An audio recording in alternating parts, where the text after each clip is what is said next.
Welcome back. So I bought a new lens. It is the Laowa 100mm 2.8 macro lens, but the reason why I bought this lens is because it's a 2x macro lens. The other one that I use is usually the 100mm Canon macro lens. It's a 1:1 ratio. This one is a 2:1, so I should be able to get even more close-up photos. So this is my first time using this lens, and I'm at a garden here to just walk around, see what we can get, test it out real quick, and see if I like it. All right, so let's go find a flower to test this on. Also, I'm using a monopod to try to help keep everything stabilized. This lens is not, or it does not have autofocus, which is something I'm used to for macro lenses. So this would be my first manual macro lens. It shouldn't be too much of a problem though. I've been playing around with a manual lens with the Voigtlander 50mm, and I really like it.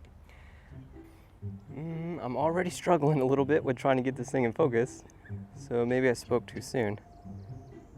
I think I'm too close. There we go. Much better. I was too close. I am shooting at 2.8, but that does give really shallow depth of field.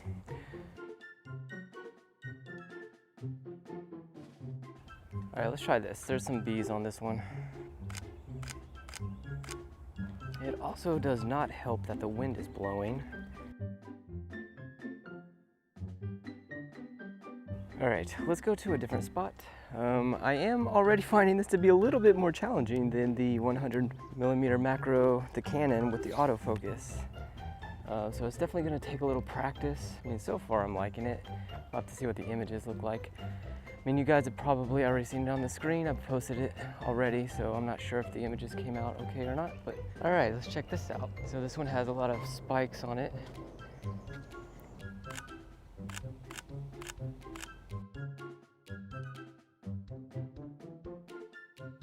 All right, so let's try some roses. We're in the rose garden here. Although the roses are looking pretty sad right now.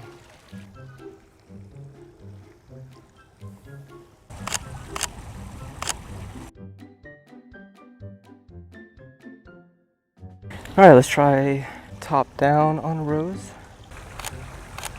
Yeah, this is really difficult because when the wind's blowing the flower around, because I can't have this on autofocus, it's not, you know, I really have to move in and out. And me moving and then the flower moving, this is very hard. All right, I'll post the best one of that one. This lens is just proven to be challenging. It's still fun, but it's definitely not for beginners. I would not say.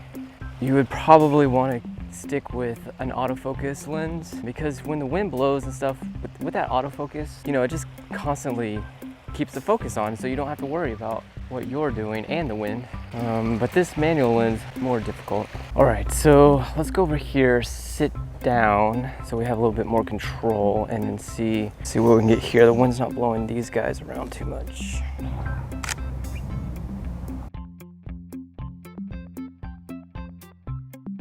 All right, let's get some of these orchids. And there's also ants on here. We can try to grab an ant real quick.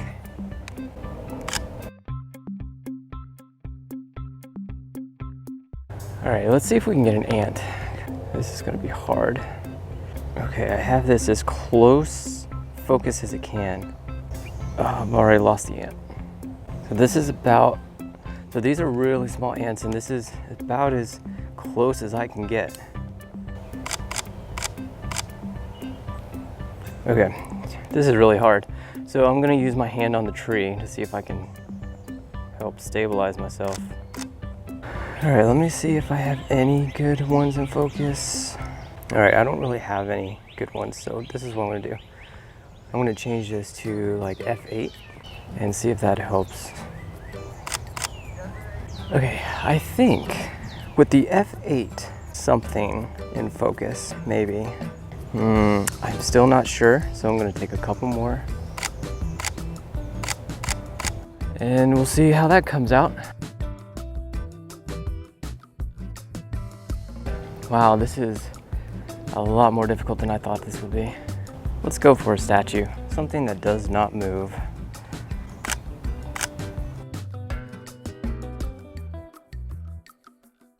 All right, let's try these little flowers, like cluster of flowers. So let's try to see if we can get the clusters.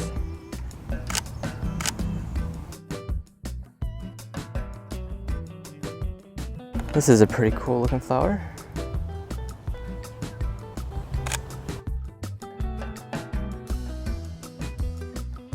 Another statue with a lizard on top. That's awesome.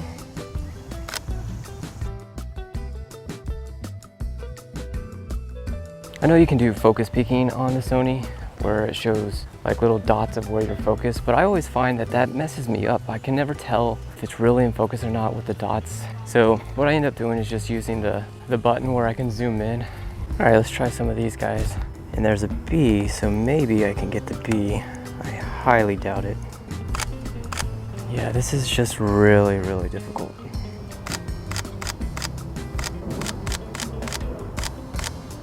All right, I'm gonna change this to F8 again to see if that helps.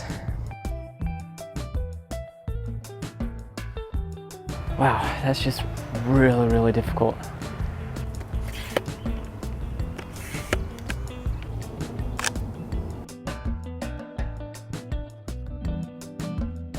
All right, there's an ant on this flower I'm gonna try to grab. Might be coming out okay. All right, so this is what I'm gonna do. Because the wind's blowing it, I'm just gonna grab it. Maybe this will help.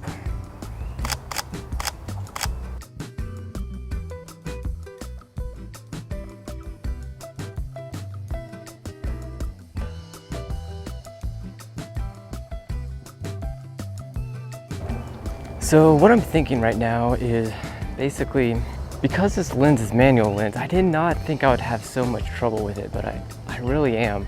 And it makes me wonder, money would be better spent buying the 90mm macro lens from Sony with the autofocus. Even though that lens is double the price, it's kind of worth it if you're just gonna keep missing your photos. All right, let's get a cactus.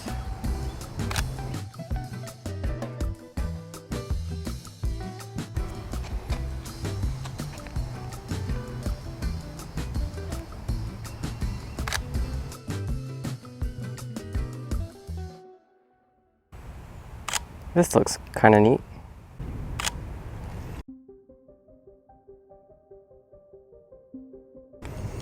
I like that one. That one's probably going to be my favorite photo of the video.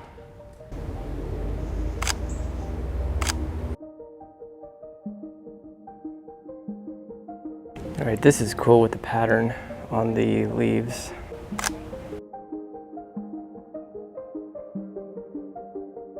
One thing I do want to try with this lens, I want to compare it to the 100mm macro Canon lens, the 1:1, and just see the difference between how close up you can get with something. So I'll go back to my house and compare the two lenses and give my final thoughts. Although I can already tell you that I'm having a hard time with it. I don't really like this lens. I'm kind of disappointed with this lens.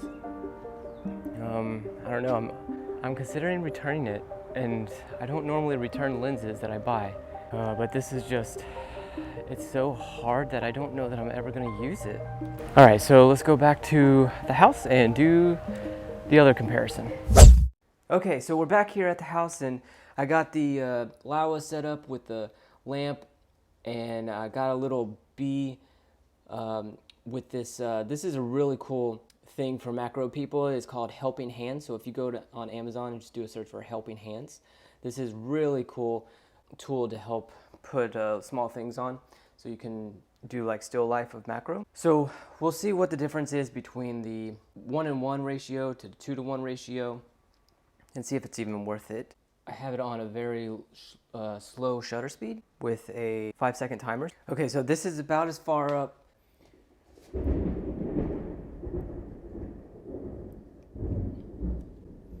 Yeah, this is about as far the distance between the subject and the lens for the Laowa.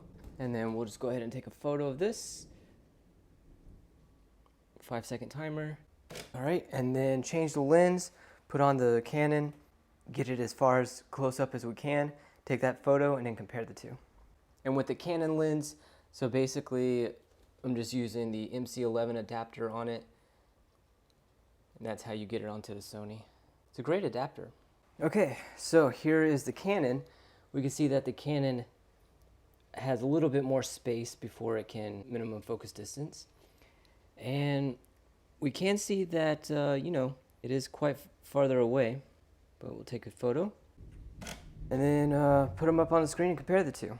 Okay, well, I'm back at my computer desk now to review the photos of the day. We can definitely see the Laowa on the left is able to bring in the subject for a better close-up macro photo than the Canon on the right. So I do think this lens can be a great lens for macro photos, but I think the strength of this lens really comes with a controlled setup like using stills or a tripod.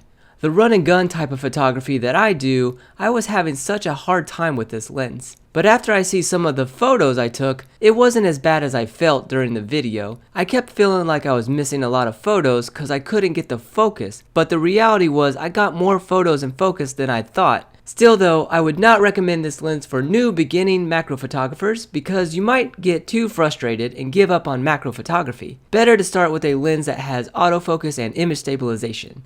I thought for sure I wouldn't have any trouble with this manual lens because I love using my manual 50mm Voigtlander. But I didn't realize there's such a big difference between 50mm and 100mm as far as camera shake goes. 100mm camera shake is much more pronounced and makes this such a difficult lens for me. Am I going to return this lens? Well, I do like the photos I can get with this lens when I get the focus right, but I don't know that I have the patience that this lens requires to get the photos I would want out of it. I am leaning towards yes, returning it and getting the 90mm Sony macro instead, but I'll have to think on it some more.